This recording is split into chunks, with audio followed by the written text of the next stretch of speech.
For the past few weeks, more and more information regarding the release of Minecraft 1.14's Village and Pillage update has become more prevalent in the community than ever, as Mojang has seemingly not been able to close their mouths about everything coming to the game.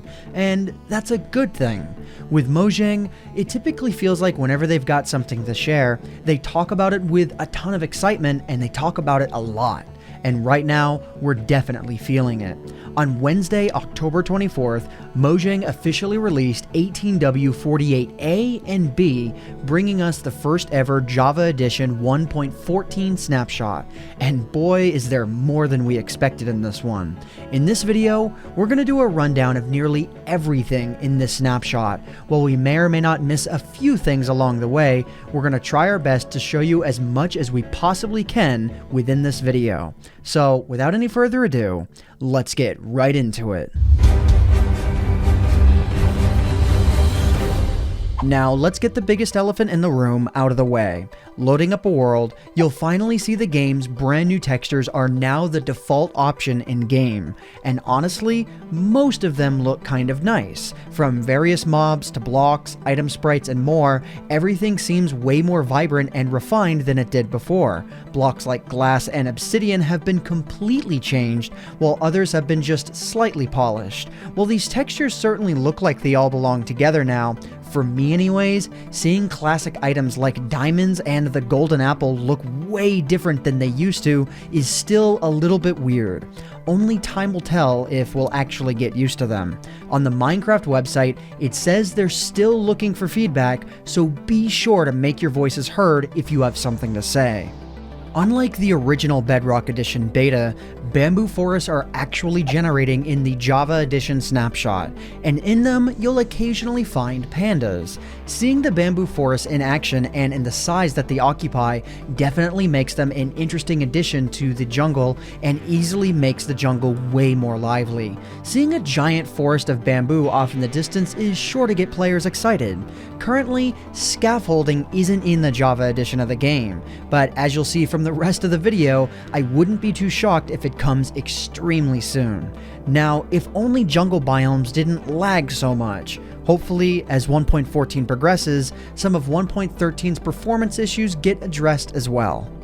And speaking of blocks that you can use to climb, tons of new stairs have been added into the game, alongside new slabs and new walls. In total, there are 33 different slabs now, 31 different stairs, and 14 different walls. This update is a decorator's delight. Alongside this, new crafting recipes have been created to make these combinations possible. Furnace recipes for the new smooth stone, smooth red sandstone, and smooth quartz have been added into the game as well. Netherbrick Fence has also had a crafting recipe change, now using 4 netherbrick blocks and 2 nether bricks. And if you thought it stopped there, just wait. Signs have been officially updated as well, and now we've got 5 more variants. Oak, spruce, birch, acacia, jungle, and dark oak signs are available, and they're great. Each recipe requires all of the same type of wood in order to make that sign, and when placed, you'll notice that they now have white text instead of the regular black text. An appreciated update to signs would be able to use dyes or something along those lines in order to change the color of the words on the signs. And speaking of dyes, do you like flowers? What about dyes? Do you like banners? What about food?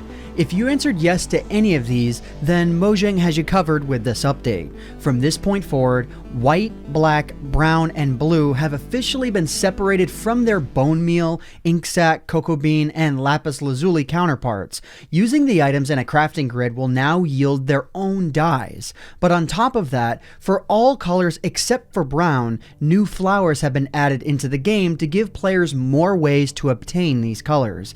The cornflower yields blue, the lily of the valley gives you white, and the wither rose brings you black. The wither rose also gives players a wither effect if you walk over it, making it the first flower to harm a player, and this effect also happens to mobs as well.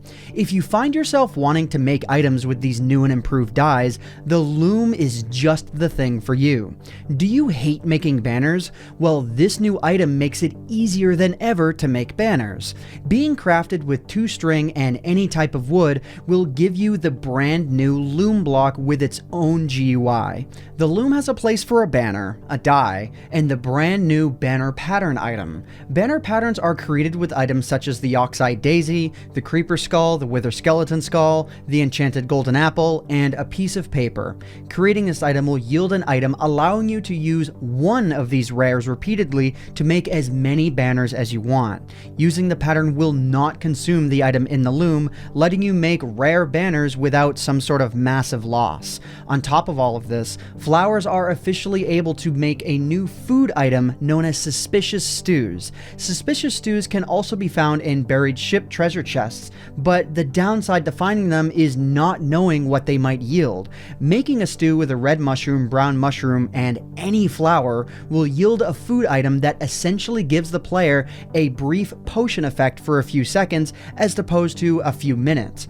The best example that I can give you is using a Wither Rose plus a red and brown mushroom, which gets you a Suspicious Stew with the Wither effect. Another example is the Poppy, which will give you speed.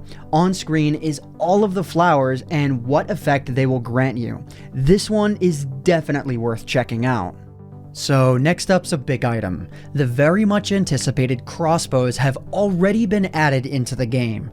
The crossbow is slightly more powerful than the bow, but is less durable. It also features 3 enchantments known as Multi-Shot, which fires 3 arrows in 3 directions, Quick Charge, which allows for faster reloading with 3 tiers, and with each tier lowering the reload time by 0.25 seconds, and Piercing, which has 4 tiers, and allows you to shoot through enemies, with each tier allowing a new enemy to be hit. Piercing will not be combined with Multi-Shot. On top of this, the crossbow can shoot fireworks and has a unique reloading animation. To use the crossbow, you'll hold the use button to load the weapon with an arrow or a firework, but unlike a bow and arrow, you'll let go of the use button when the projectile is cocked all the way back, and then you'll hit it a second time to fire the projectile. A few interesting achievements have also been added with the crossbow, so definitely consider checking those out. And speaking of the crossbows, you know who wields the crossbow? The Pillagers. While they can only be spawned in via an egg or a command at the moment, they're available to play with and they're definitely interesting. In their current state, they basically just shoot at villagers and the player, but they seem cool regardless. Alongside the Pillager, the Illager Beast is finally in the game as well, but can also only be spawned via eggs or commands as well. Right now, he's kinda terrifying, and will definitely knock you around if you're not ready for it. In full diamond armor on normal mode, it's definitely a pain to fight if you're not ready for it. Blocking with a shield will stun it momentarily, but only make him angrier. He's not afraid to throw you into the air and immediately charge at you. Currently, the Iron Golem can stack up to it fairly well, and it'll be interesting to see if villages will have a higher chance of Iron Golem spawning, since they don't really spawn often right now, considering the Iron Golem can stand a good chance at protecting the villages. And now for some minor things. The Book and Quill has gotten a functional rework. Now you can use your mouse for free text editing, selection support, copy and paste support, better keyboard and mouse handling overall, and more little differences. It feels way better to make books now. On top of that, the book length has been expanded to over 100 pages, so now you definitely have plenty of room to log whatever it is that you want. Some other small notable features added into the game came from suggestions from the community. Leaves on trees will now occasionally drop sticks, chorus fruit flowers can break when hit by an arrow, dead bushes can't be used as furnace fuel anymore, rabbit stew and beetroot stew are officially shapeless now, creepers drop records when they're killed by strays, and dispensers will shear sheep if there's a sheep in front of the dispenser that has wool on it. A new lighting engine, 4 new commands, and various other technical changes have also been added into the game. A new example is how you can search for tags starting with a hashtag or pound sign in the creative menu for items like fishes. A link will be in the description for you to check all of that out, as well as anything else that I may have missed throughout this video. And now for my thoughts so far. Like I said in my original video where I talked about being worried about Minecraft 1.14, if their current timeline holds up and they plan on updating the game within Q1 of 2019, it seems like this update will be great. If it was to get pushed back to Q2 or Q3, then that would be a problem. Mojang has stated that there's more to this update that we haven't seen yet, so who knows what's in store. In my opinion though, updates don't have to be these Goliath-sized updates. However, the content in the update should be able to hold its ground depending on how long you waited for it. I don't know if in its current state that this update will be as good as the update Aquatic, or if these updates will even be directly comparable because of how different they are, but things are certainly looking up. And I will say that after seeing the snapshot get released so quickly, I am incredibly optimistic about this update now. Whether or not you feel the same way, let me know in the comment section down below. But other than that, that just about does it for me for now. If you guys enjoyed this video, please consider leaving a like on it, because it would really help out myself and Michael McChill, who co-wrote and edited this video, the channel and the video quite a lot. But anyways guys, I hope you all enjoyed. My name is Ant Venom and I bid you all farewell. Thanks so much for watching.